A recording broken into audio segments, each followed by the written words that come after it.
What's up everybody, welcome back to the channel and another Outriders video.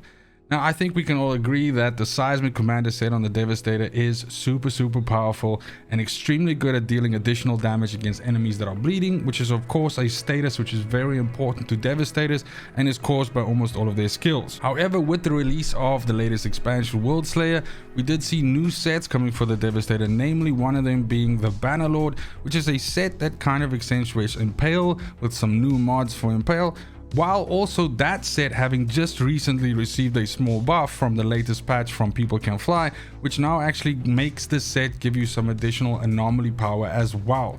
So I wanted to make a build around this, and again to lean heavily into the bleed mechanic, because of course that's how you squeeze the most damage out of skills like Impale, and then also working with Earthquake, and then last but not least Endless Mass kind of seemed like a natural fit for me in this build, because again both your Impale and your Earthquake skills work kind of like in a cone in front of you. In other words, when you activate them, it seeks out the targets in front of you.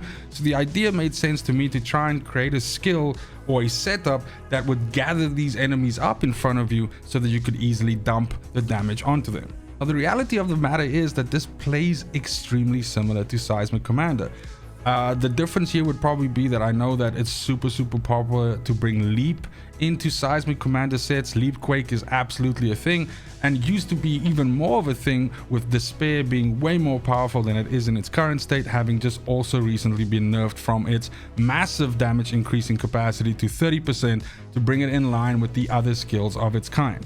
So to me, this is a less mobile version of that build, but something that heavily leans into Impale and trying to make Impale be the star of the build. Now make no mistake, Earthquake still deals a shitload of damage with this build and is still one of the best ways for you to deal with large clusters of enemies that are together. The only difference now being that you have access to 2 streams with that, so you can essentially interweave your Quakes and your Impales, or you can use 1 stack of Quakes on some trash and then Impale like the tough enemies, and you can do all of this by pulling them all onto one another with Endless Mass. As is true for every Devastator build, you are nigh unkillable while fielding this, and that's generally due to Devastator's kind of chunkiness by default and unkillability, but also due to the fact that you are pushing out so much damage while getting a bunch of health regeneration from Impale that it generally means that you can die, and consequently you're also quite good at keeping up your teammates. When it gets to the actual build itself, we'll do the same thing we always do. We'll look at weapons and armor mods first. We'll talk about skills in the rotation, we'll talk about the class tree, the PAX choices you should be making, and I'll make some recommendations for what you should be targeting with your first couple of Ascension points. Now when it comes to the weapon itself, again, the mindset is you need 2 options here. You need, first of all, you need something that is able to deal a large amount of damage to a crowd. Again, this pairs extremely well with Endless Mass, where you can pull enemies together, you Earthquake a bunch of them, you Impale the rest, and whatever's left standing you hit with your weapon. Or you do it the other way around, you Endless Mass them together, you hit them with the weapon, and then dump all your skills on them. Either which way, you'll often find with this build that, you know, when you start with the weapon first, you don't have to use all of your skills, and when you start with your skills first, you don't have to shoot. This pushes out a huge amount of damage in a cone, and if you can get the enemies all nice and gathered up, you can generally kill an entire wave with less than a full rotation. So for this weapon, this AoE weapon, this weapon that deals a bunch of enemies, rather damage to a group, Funeral Pyre is exceptionally good here, because this uses the age-old combo of Shadow Comet and Claymore Torrent, which just pulls down a whole bunch of AoE damage on enemies as long as you shoot from the hip, because it's going to proc the effect multiple times. But I also have Stigmatized on here, which actually inflicts toxic on enemies, or successful shots on enemies will inflict toxic, and this means that whatever is left standing after we do a volley like this will actually then have toxic on it as well, which I capitalize on with a few mods from the armor mods. So you could swap this Stigmatized out for something else, like if you aren't capitalizing on additional damage to toxic or anything like that, you could put Weakness Trap on here or anything like that. Pretty much anything else that also still just does like a whole bunch of additional AoE damage. But this is essentially going to be your, like, you know, your weapon that you fire off first when you start a fight or something like that, or once you've pulled a bunch of enemies together with Endless Mass, because it's just going to push out a whole bunch of AoE damage. Now, your second weapon that you need something that taps into the reload meta, or at least that's what makes sense to me with this as well, because you can weave this into your rotation as well. So in those moments where you've used all of your earthquakes, you've used all of your impales, you've used your endless mass, and you've just fired off your main weapon and it's pulled down all that AoE, and so you're waiting for all of these cooldowns to clear, or maybe your quake cooldown has just started to clear now and you're waiting for your endless mass so you can put your endless mass down and then some more quakes. You can weave this sort of reload into it, and you can hit stuff with radiation splash, moaning witch, and clip combustion, which is just a fat like 10 million little sweep on everything around you in an area. And so it's just an excellent way for you to just add a little bit of additional damage on there. However, I think this build works perfectly fine if you don't use this and you actually just run around with the funeral pyre and all of the skills that you have access to. Now, when it comes to the armor itself, and again, excuse the transmog, it's just a way for me to keep track of all my gear. Of course, we are using 3 Priest Bannerlord. Now, Bannerlord's set bonus says that it increases your anomaly power by 35%, which is a new effect that they added to it to kind of make the set a little bit more spicy. And then it says that tremor explosions that damage an enemy reduce the cooldown of your next impale by 15%, bonus stacks up to 60%. Now, when I originally built this, I built in some mods into tremor as well, and my skills were earthquake, impale, and tremor. My issue with that was that I often found that the added benefit that you got from this cooldown reduction wasn't really, you know, able to be that effective, because the point is, after you finish a rotation of earthquakes and impale, then there's very few enemies left, or by the time you relocate to the next group of enemies, because remember, we don't have leap, we don't have anything like that, so we just have to physically run over there. By that time, when you activate tremor, which is pulsing around you, then you already have your impales back because you have decent cooldown reduction, and therefore it's kind of like moot. So to me, it made more sense to bring a different skill in here, and that's of course why I use endless mass. But you could potentially go the actual Bannerlord route and go and add tremor to this. But then of course the next problem that I have with tremor is, personally I feel that tremor needs a few mods to be able to really be decent at anything. Otherwise it's literally just this, you know, cooldown tool for impale, which kind of like, again, for me is not that great an effect to waste mod slots on it. The more mods that you spend on tremor means less mods that you can actually spend on earthquake and impale, and that's really where the damage of this build comes from, and where you should be spending most of your mods. So that's just kind of like the reasoning as to why I did the skill choice I did. However, if you decide to go the tremor route, you're going to have to find a way to drop some of the mods in this build and swap it around. So Bannerlord itself, of course, is an anomaly set, so we want to be stacking as much anomaly power as possible. This is a anomaly damage build, and so we want to be getting anomaly power, we want to be getting cooldown reduction as much as possible.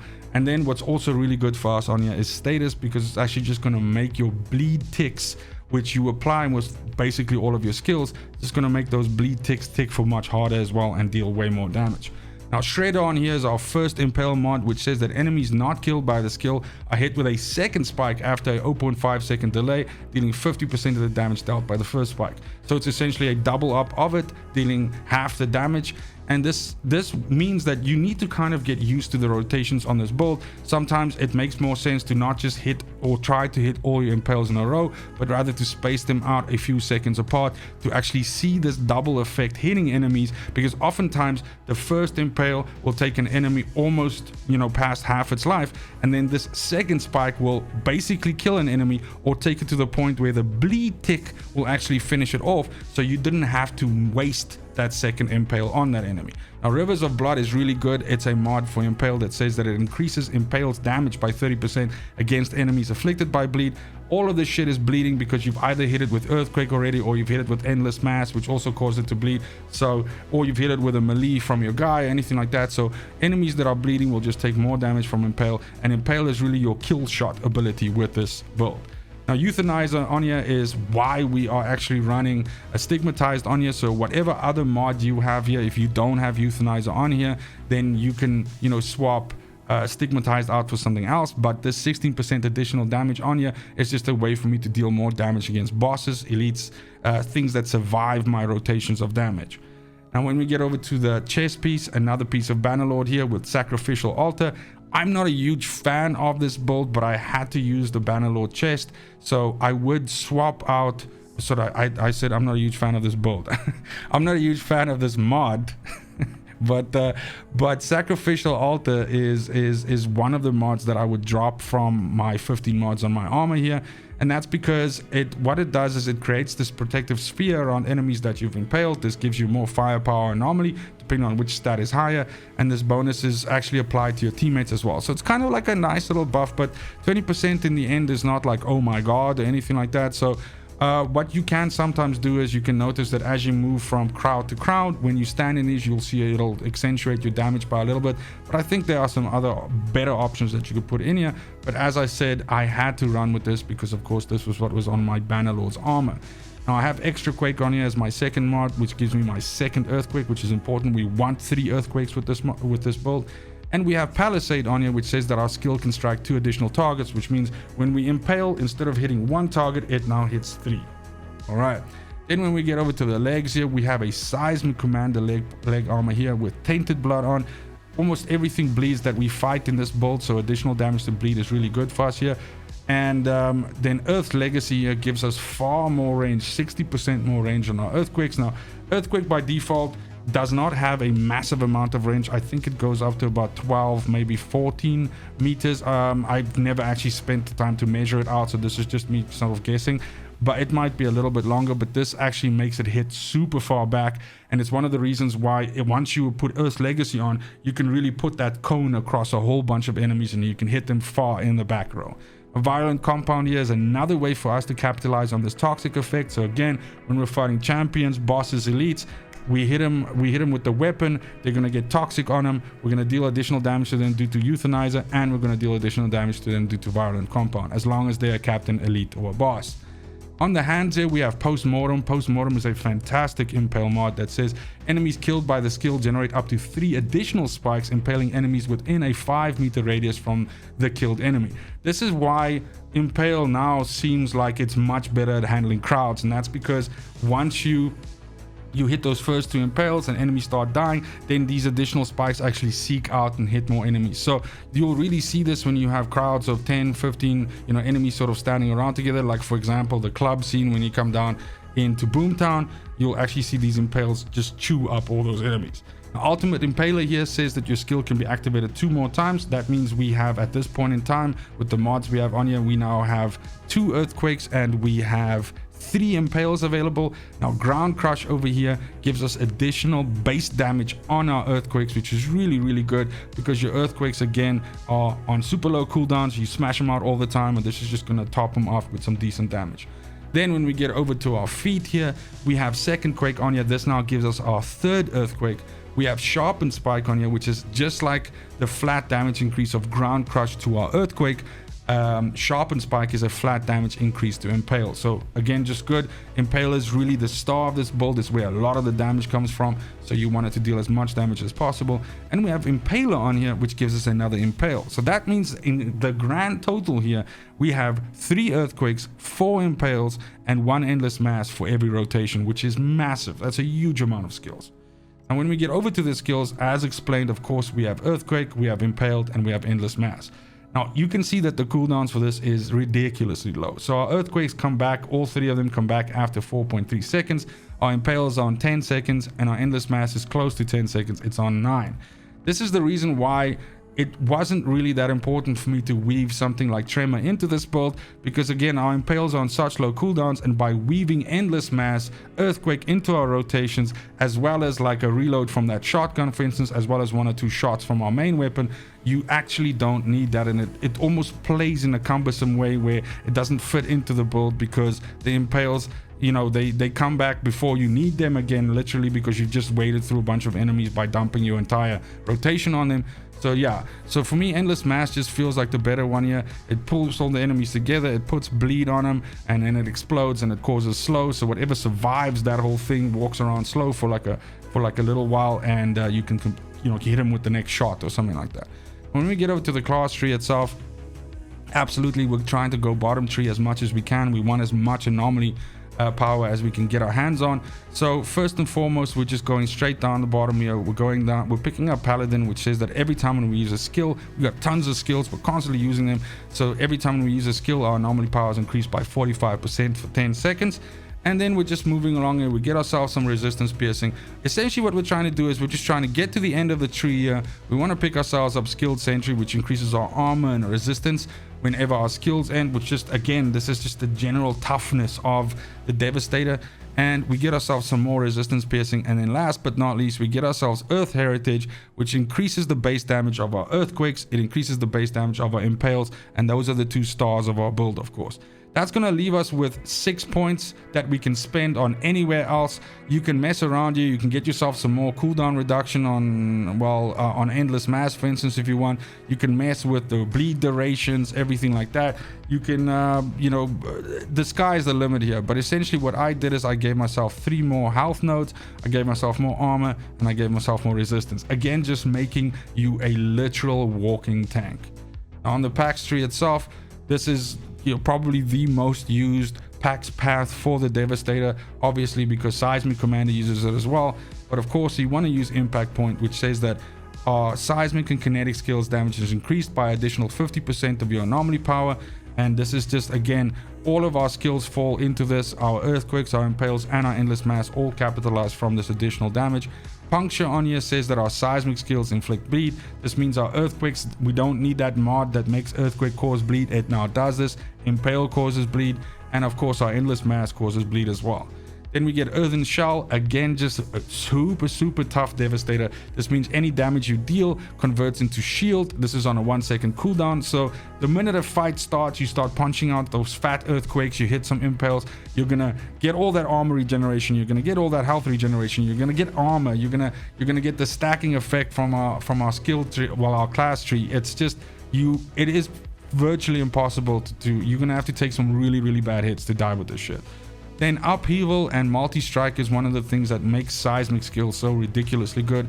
So anybody that's familiar with the Seismic Commander setup for Devastator will know these quite well.